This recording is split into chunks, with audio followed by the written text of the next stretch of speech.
هلا هلا. تجي عندي؟ كيفك؟ قلت لي اللي جيت يقول طعام ايه شفتك في حايل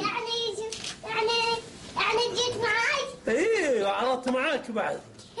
تجي عندي. كان هذا اللقاء عام 2005.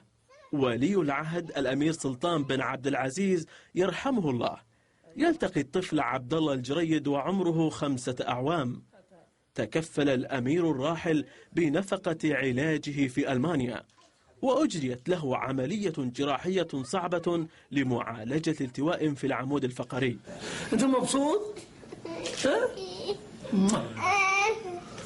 يابا أنا أحبك. وأنا أحبك بعد. إيش سويت مع نبيل؟ هذا أكثر سؤال.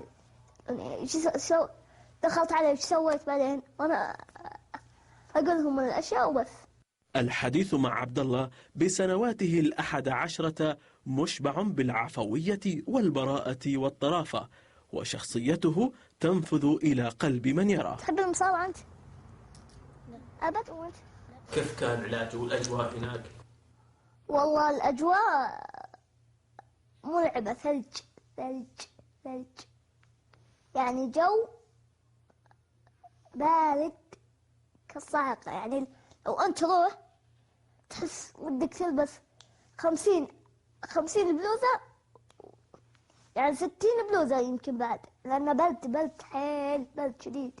يحتفظ عبد الله بمسبحة أهداه إياها ولي العهد، يقول إنها ذكرى جميلة لن يفرط فيها من رجل كريم مهد له طريق الحياة ليعيش مثل أقرانه الأطفال ويدخل إلى المدرسة ويكون شخصية معروفة في المجتمع السعودي. يعني لو أنا ما طارت معنا من سلطان كمان شهرت، يعني ما حد شهرني غير بسلطان.